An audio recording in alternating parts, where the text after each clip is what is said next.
और बचा हुआ है मेरे हिस्से में, निकल गए होते, अब रुक गए हैं तो एक काम और पेंडिंग है अभी, उसको पूरा कर दें। कहा कौन सा काम?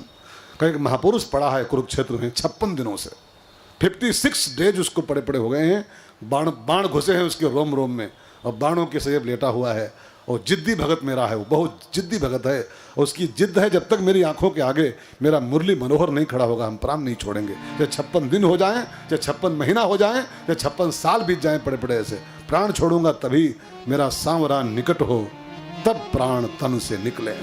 उसी दिन प्राण छोड़ूंगा, चाहे कितना भी रहना पड़े हमको बाणों पर ही। तब रुक ही गए हैं तो चलो उसको निपटा दे, बेचारा पड़ा है बहुत दिन से हमारी राह देख रहा है। भगवान मुरली मनोहर पांडवों के साथ पहुंचे कुरुक्षेत्र दोबारा 56 दिन के बाद ठाकुर जी आए। मैंने भीष्म पितामह को पड़े पड़े 56 दिन हो गए, आज 56 दिन हो गए। ये जानते हो किस बात का दंड पाए थे? वो ये दंड पाए हैं, ये वो 56 दिन पड़े हैं जो रोम रोम में घुसा है बाण, ये तो उनका दंड है ये बाबा का। एक नारी की इज्जत जा रही थी, साड़ी खोली जा रही थी, और ये सक्षम थे ये महापुरुष, ये चाहते तो एक बार हुड़क देते ना, डाक देते तो किसी कौरव की औकात नहीं थी कि बाबा की बात को काट पाता पूरे हस्तिनापुर में। बाबा का जलवा था भीष्म पितामह का, लेकिन ये बस एक बात कह के खामोश हो लिए कि बेटी मैं नमक खाता हूँ इनका, रोटी खाता हूँ, तो मैं कुछ बोलूँगा नहीं, रोटी खा रहा हूँ इनकी। एक स्त्री की इज्जत जा रही थी, और ये बाबा सक्षम होने के बाद भी, मैंने पावर में होने के बाद भी उसको चुपचाप देखते रहे, और उसको रोका नहीं था। नारी की प्रतिष्ठा जा रही हो और हमारे पास क्षमता हो और हम उसको बचा ना पाएँ, देखते रहें चुपचाप, ये बहुत बड़ा अपराध होता है। जान लगा दो। जटायु गिद्ध याद करो रामायण का, एक नारी की इज्जत पे हमला होने जा रहा था, उसका अपहरण कर रहा था एक राक्षस, तो भारत का जटायु भी बर्दाश्त नहीं कर पाया, गिद्ध भी बर्दाश्त नहीं किया, रावण का सामना के डट करके उसको रोकने का प्रयास किया। मारा गया अलग बात है वो, लेकिन प्रयास तो किया उसने। तो एक नारी की इज्जत बचाने के लिए वो उसने जान लगा दिया अपनी। जानते हैं क्या पाया परिणाम में? राम जी की गोदी पा गया, राम की गोद, जो नारी की इज्जत बचाने में काम आएगा, और राम जी की गोदी में बैठेगा। और जो नारी की प्रतिष्ठा जा रही हो और क्षमता होने के बाद भी चुपचाप देखता रहे, उसको फिर बाणों की सैया प्राप्त होती, बाणों की सैया कि ले इसी पे लेटो तुम जाके। मेरी विनती है, अगर राम की गोदी में बैठना चाहते हो ना, तो फिर कहीं पर किसी बहन बेटी की इज्जत पर कोई प्रहार कर रहा हो, आप अगर वहां पर मौजूद हो, चुपचाप देख के निकल जाओ। आप कुछ उसको रोको ना, तो फिर बाणे मिलेंगे, पक्का बोल रहा हूँ, फिर बाणे मिलेंगे। जान जाए तो जाए, भले हमारी किसी बेटी की इज्जत जाए, जान जाए तो जाए, हमारी कोई बात नहीं, लेकिन बेटी की इज्जत जाए तो इसको चुपचाप देख के निकल लो, ये ठीक नहीं है सेहत के लिए हमारी आपकी। ये भारतवासियों के लिए कलंक की बात है, कम से कम भारत की बात कर रहा हूँ मैं अपने। तो चलो उसको निपटा दें। आज भगवान सबको लेके पहुंचे कुरुक्षेत्र, भीष्म पितामह को दर्शन दिया, और भीष्म पितामह भी जिसकी प्रतीक्षा में थे वो आ गए। आज प्रतीक्षा में नहीं की थे वो, मेरा कन्हैया आ जाए तब मैं प्राण छोड़ूं। श्री गंगा जी का तट हो और जमुना का बंसी बट हो, और मेरा सांवरा निकट हो, तब प्राण तन से निकले। रविदास गाता है ना, काशी वाला बाबा हो, जूता सिलने वाला बाबा, संत रविदास। इतना तो करना स्वामी, रविदास महाराज का गीत है लिखा हुआ। इतना तो करना स्वामी, जब प्राण तन से निकले। इतना तो करना स्वामी, जब प्राण तन से निकले।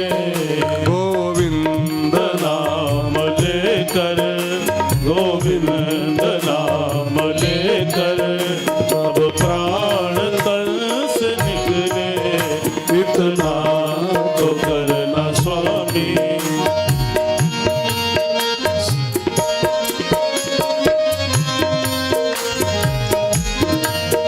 श्री गंगा जी का तट हो, यमुना का बंसी बट हो।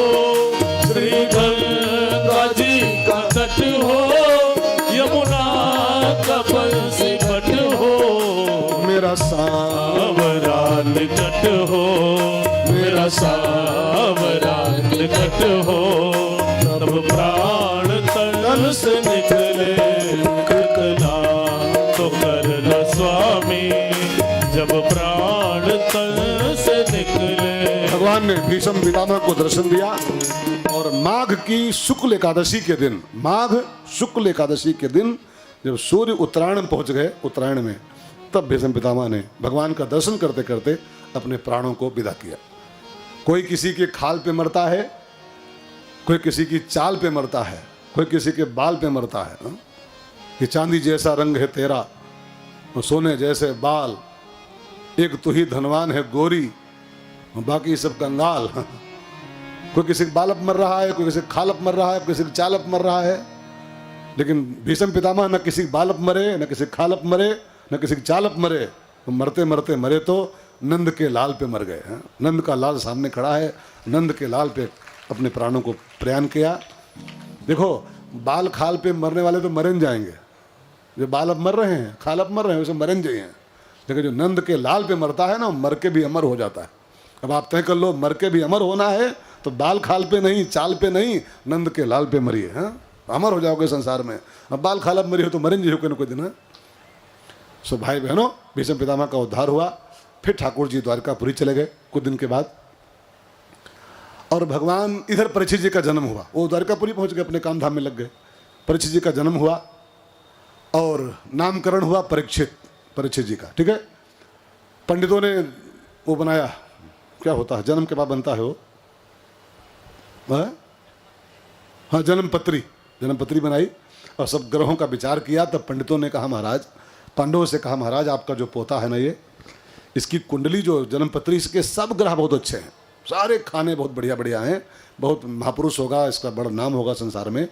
लेकिन एक समस्या है महाराज जी, केवल इसकी जो मौत वाला खाना है जन्म पत्री में, उसके हिसाब से मैं बोलूं तो इसकी मौत सांप काटने से लिखी हुई है।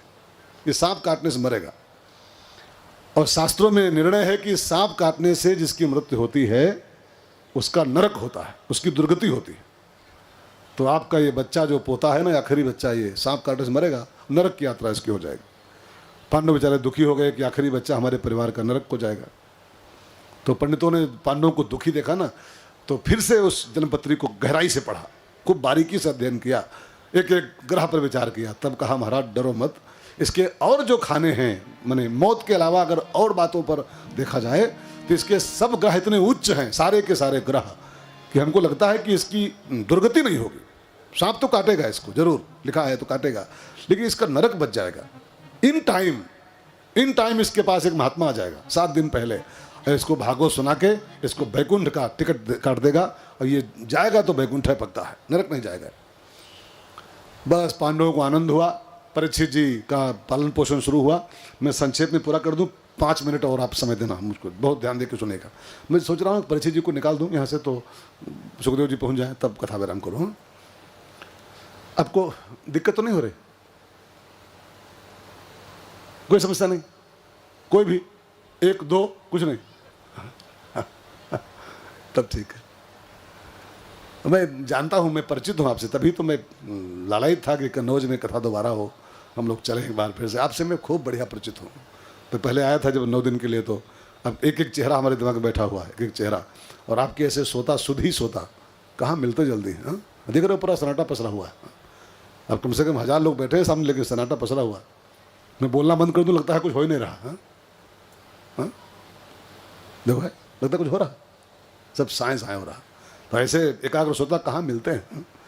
तो आप मिल गए हो तो फिर अब हम क्यों चूके हैं? तो आप थोड़ा समय निकालो, 5 मिनट का। मैं परीक्षित जी को मैं निपटा दूँ, निपटा मतलब पहुँचा दूँ वहाँ तक। तो परीक्षित जी 35 साल के हो गए, 35 ईयर्स ओल्ड। धर्मराज गद्दी पर हैं, धर्मराज जी, और उनको गद्दी बैठे 35 साल। मतलब सब ये सब आसपास की बातें हैं केवल। अब भगवान को गए भी 35 साल के आसपास हो गए, द्वारकापुरी गए। ये सब 35 साल का खेल चल रहा है। 35 साल गद्दी हुए हो गए पांडवों को, 35 साल के परीक्षित जी हो गए लगभग, और 35 साल ठाकुर जी को गए हो गए द्वारकापुरी। परीक्षित जी की शादी भी हो गई थी, नाम था उनकी पत्नी का, क्या नाम था? हे भगवान, का हुई? उनके जन्मेजय आदि 5 बेटे थे परीक्षित जी के। परीक्षित जी की पत्नी नाम क्या था यार? इरावती। उत्तर की पुत्री है, उत्तर की। वो राजा विराट का बेटा था उत्तर। उत्तरा तो ब्याही थी अभिमन्यु को, लेकिन उत्तर की बेटी थी इरावती, उससे परीक्षित जी का विवाह हुआ था और इरावती इनकी पत्नी थी, इरावती। 5 बच्चे भी इनके हो गए थे, जन्मेजय और 5 बच्चे थे। बड़ा बेटा जन्मेजय था, बाकी 4 और थे।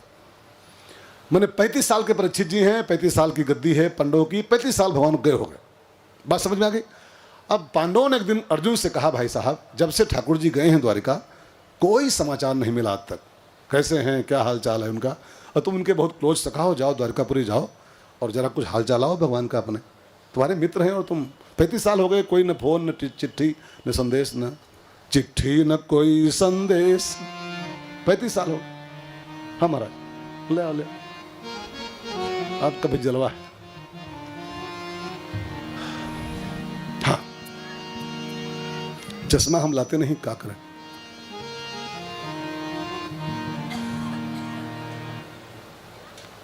हे भगवान का लिखा है मैं,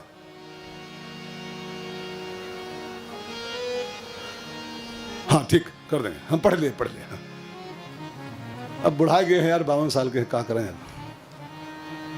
ज़्यादा छोटा लिखोगे तो हम पढ़ नहीं पाते, और जबकि हम लिखते हैं बहुत छोटा। हाँ अभी आज वो गए थे बाबूजी, अब खूब न्यूनता है हमारे रजिस्टर में कि महाराज जी का लिखते रहते हैं, आँखें फैला फैला देखे, कहीं महाराज जी तो कुछ पढ़े ना आ रहा। तो ऐसा नहीं, हम चश्मा लगाते हैं तब पढ़ पाते हैं। कहाँ थे भाई साहब? हाँ बताओ पंडित जी बताओ, खाली चिट्ठी लाम माहिर हो।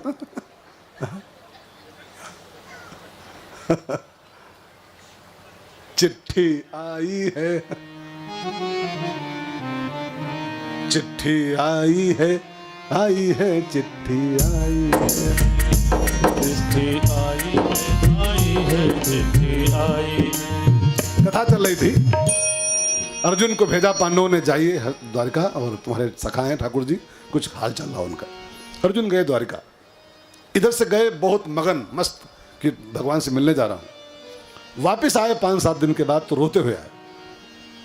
पांडवों ने पूछा क्या हुआ? कहा भैया जब मैं पहुंचा ना द्वारिकापुरी तो उसके पहले ठाकुर जी जा चुके थे, लीला पूरी कर चुके थे, द्वारिका पानी में धंस चुकी थी। और भगवान की रानियों को उनका सारथी लिए खड़ा था कि अर्जुन आ रहा है, उसके साथ भेज देना, हस्तिनापुर रहेंगी।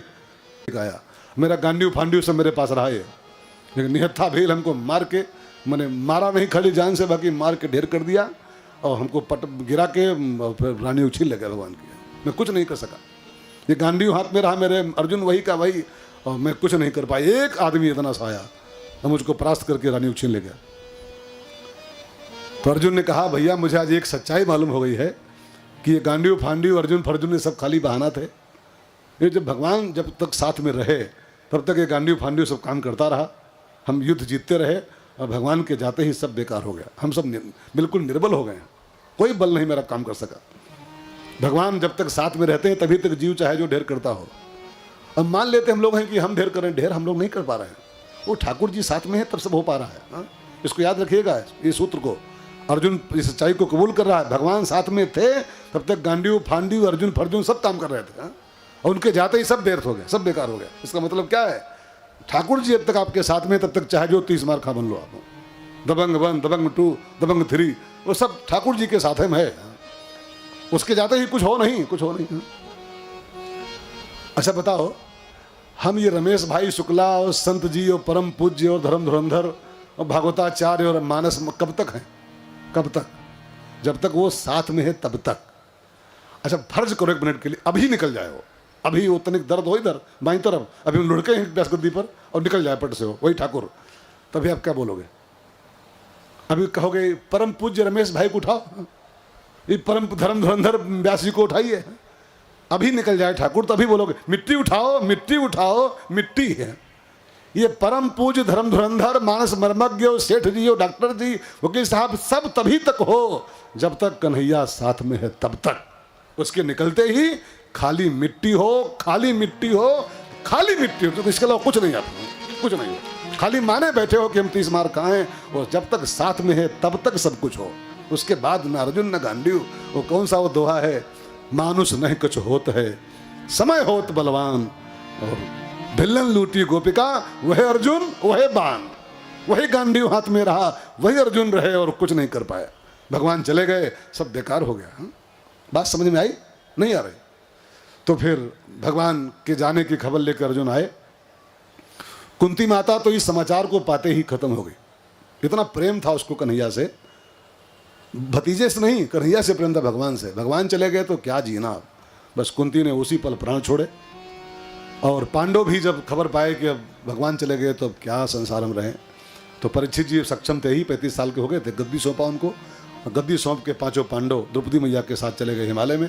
और आप जानते हो कथा, उत्तराखंड में चले गए और सब केदारनाथ बद्रीनाथ होते हुए एक एक करके सब गल गए हिमालय में, सब साफ हो गए उसी में।